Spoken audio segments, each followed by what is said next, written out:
네, 오늘 아침 신문 일면 눈에 띄는 기사 살펴보도록 하겠습니다. 먼저 중앙일보입니다. 네, 중앙일보 4대강 담합으로 적발된 업체들이 해외 건설 사업 수출에 차질을 빚고 있어서 이래저래 4대강 사업 트라우마를 겪고 있다고 지적을 하고 있습니다.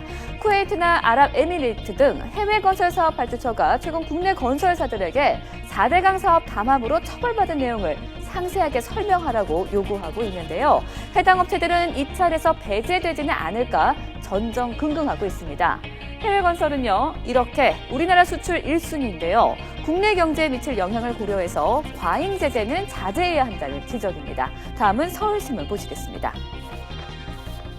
네, 시내 직장으로 불리는 공공기관 직원들의 일탈이 도를 넘고 있다는 기사를 다뤘습니다.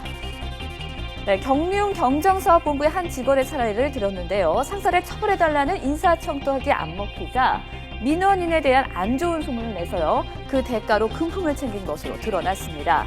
하지만 이런 공공기관 직원들의 일탈과 비리를 제재할 내부 감사가 비정기적이어서요. 적발하기도 어렵고요. 적발을 한다고 해도 솜방망이 처벌에 그치고 있다는 지적인데요.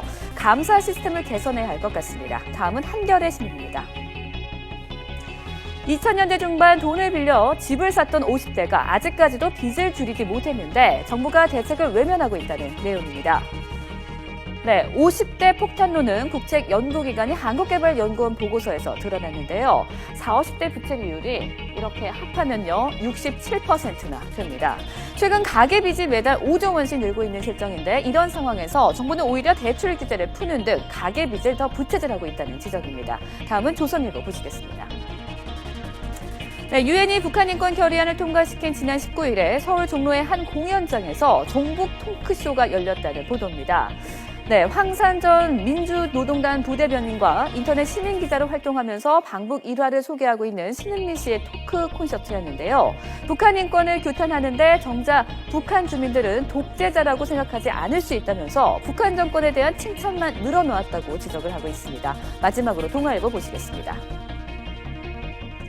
내년부터 새로 생산되는 3.5톤 이상의 대형 경유 상용차에 유럽 배출가스 규제 기준인 유로6가 도입이 됩니다. 그런데 관련 비용이 크게 오르면서 화물차 운전자들이 그야말로 날벼락을 맞았다는 내용인데요. 내용 함께 보시면요. 트럭과 버스 등의 값이 1,000에서 1,500만 원 정도 오르고요. 유지비도 연간 100만 원 넘게 오를 것이라는 전망입니다. 문제는 이에 대한 공청회 한 번 없이 화물차 운전자들이 생각지 못한 비용을 추가하게 됐다는 점입니다. 운송업자 입장에서는 억울할 수밖에 없을 것 같은데요. 지금까지 오늘 아침 신문 일면 살펴봤습니다.